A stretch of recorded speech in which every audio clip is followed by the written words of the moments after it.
Então, gente, para a gente poder comentar sobre tudo no dia de hoje, deixa eu já chamar meu grande amigo Écio Costa, que é economista, que está conosco aqui no nosso programa, nessa nossa quinta-feira. Écio, seja muito bem-vindo ao nosso programa. Boa tarde, Rafael. Boa tarde a todos que acompanham a BMC News. É sempre um prazer estar participando nas quintas-feiras.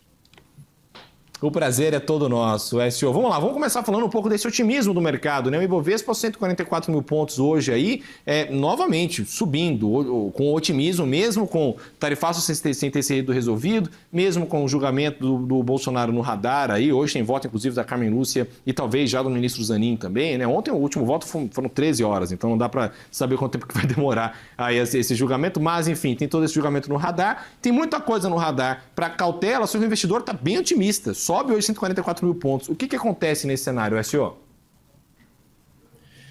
A gente, nesse contrapeso, né, de notícias positivas e negativas, o resultado está sendo visto aí de um maior otimismo em relação, talvez, a uma influência mais forte do que está acontecendo lá fora.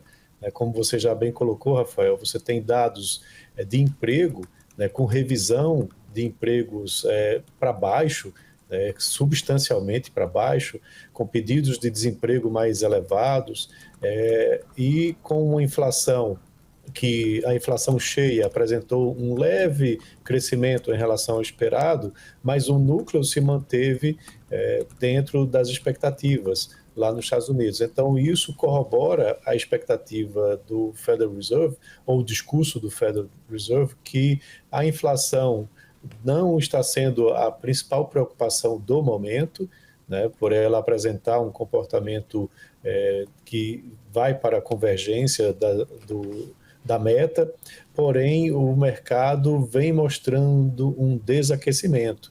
O FMI também soltou informações, né, esse dia de hoje, dizendo que realmente há um desaquecimento da economia, uma perda de fôlego da economia americana.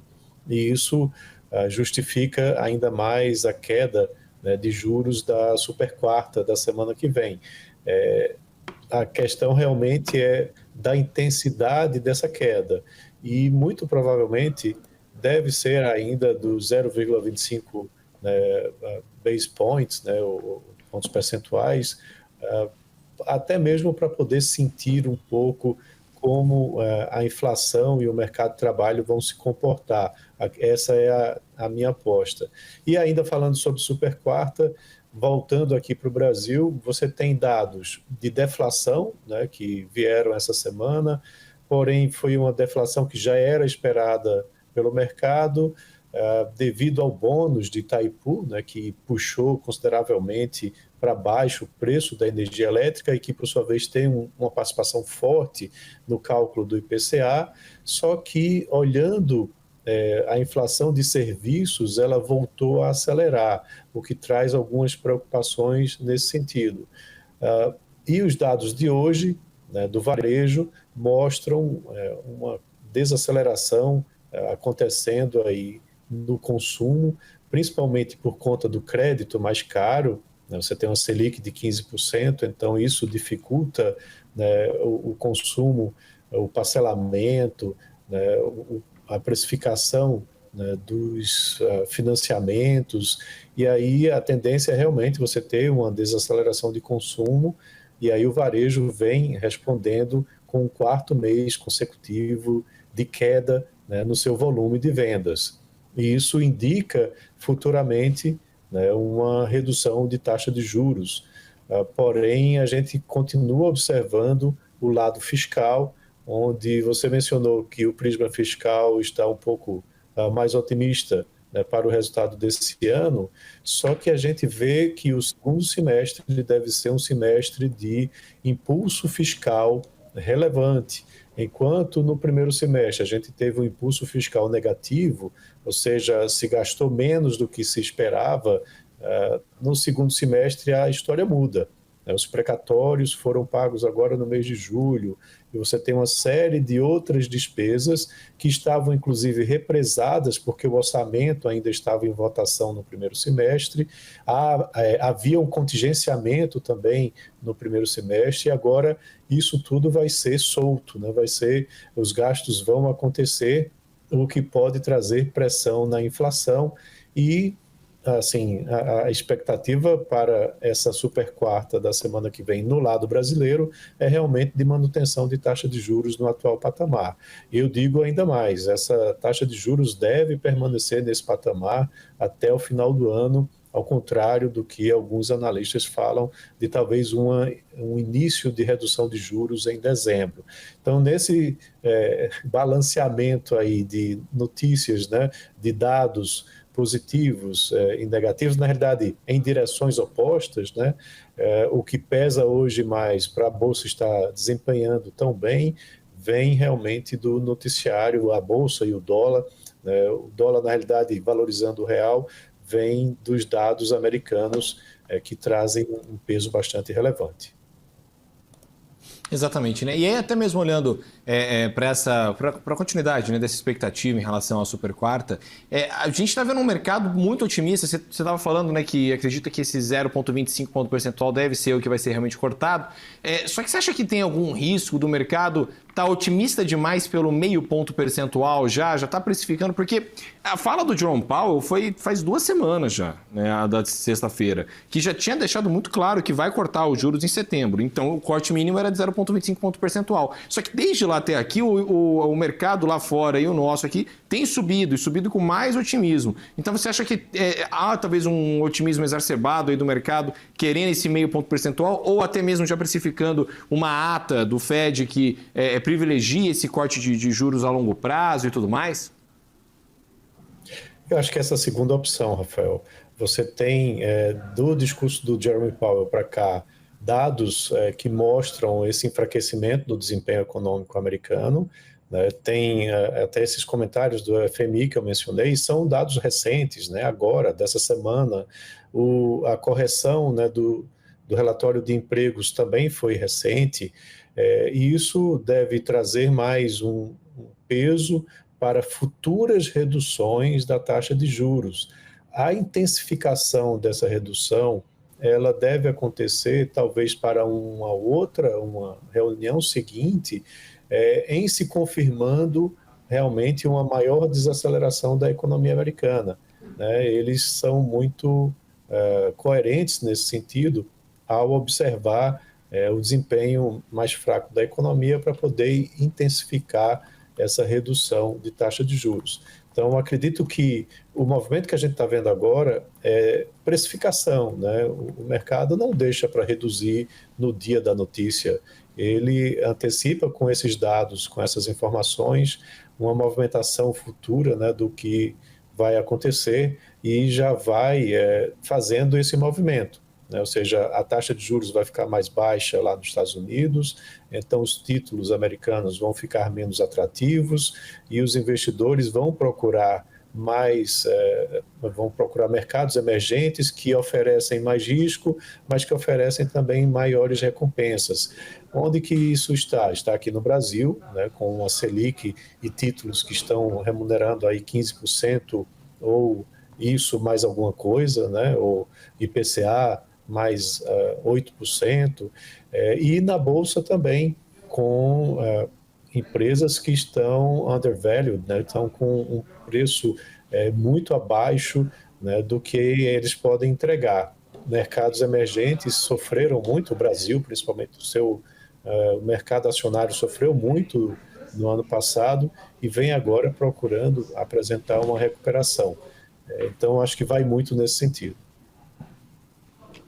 Exatamente, né, senhor? E aí, quando a gente até mesmo olha para o julgamento do ex-presidente Jair Bolsonaro, né, que ocorre agora, é muito engraçado, porque, né, a gente teve uma semana que, em alguns momentos, parecia que o mercado estava muito de olho nisso, outros momentos parecia que ele não estava de olho em nada disso. Então, por exemplo, o Banco do Brasil subindo, o mercado não importando muito com essa questão, que começa a ficar numa sombra, só que vale lembrar, o tarifaço dos Estados Unidos ainda está em negociação, pode acabar acontecendo. Você acha que esse pode ser um gatilho negativo para o nosso Ibovespa nas próximas semanas, né? Hoje tem o voto da Carmen Lúcia, que pode definir a condenação de fato, o que pode também complicar na história da negociação entre Brasil e Estados Unidos, que está muito correlacionada ao julgamento do ex-presidente Jair Bolsonaro. Então, você acha que esse tipo de situação pode acabar sendo um fator surpresa, que o mercado não está precificando, ou a gente está nos 144 mil pontos, já confortáveis, inclusive, com a própria condenação do Bolsonaro? Esse resultado pode ser a água no chope, né? Desde que você tenha não só a questão da condenação, mas que tenha um processo de retaliação por parte dos Estados Unidos. Os Estados Unidos estão monitorando muito de perto o que está acontecendo nesses últimos dias aqui no Brasil, né, com o julgamento, né, e a possível condenação de Bolsonaro, onde o posicionamento dos Estados Unidos é bem claro, né, ser contrário a todo esse processo de julgamento e de condenação, né, que depende agora de um voto para que seja concretizado, né, e acontecendo essa condenação, há um receio muito grande de que novas retaliações sejam anunciadas, né, a membros do STF, e talvez até a economia brasileira também possa pagar, né, por esse resultado. Essa é uma preocupação que eu venho observando aí nos últimos dias, e assim, muito realmente esperançoso que isso fique apenas no tom de ameaça, né, que você não tenha uma maior retaliação, porque é mais uma questão política do que comercial, do que econômica, e esse posicionamento político ele só se resolve de 4 em 4 anos, né? Ou seja, só vai se resolver na eleição do ano que vem e a depender do resultado que seja observado, né? Então, isso pode ter um preço muito elevado, né, para a economia brasileira, essa influência forte, né, da política na questão comercial e econômica das relações entre Brasil e Estados Unidos. Exatamente, né? Agora, senhor, falando um pouco ainda do que o investidor deve esperar para as próximas sessões, nos próximos dias, a próxima vez, inclusive, que a gente for se falar aqui, vai ter sido já logo após a super quarta. Então, o que tem que estar na cabeça desse investidor? O que ele tem que ter aí, estar ciente para poder fazer bons negócios? Então, a gente tem que observar dados econômicos que vão ser divulgados aí nos próximos dias. Hoje saiu o varejo, amanhã sai o desempenho do setor de serviços referente ao mês de julho. Ou seja, a gente está abrindo a bateria de dados do terceiro trimestre, né, dados de julho, onde o setor de serviços representa mais de 70% do PIB brasileiro. Ele vem desacelerando, né? A gente teve um PIB do segundo trimestre bem mais em conta, né, de 0,4% em relação a 1,4% que teve de crescimento no primeiro trimestre, e muito puxado pelo setor de serviços. Então, é observar amanhã qual vai ser o resultado para o setor de serviços, abrindo esses dados do terceiro trimestre.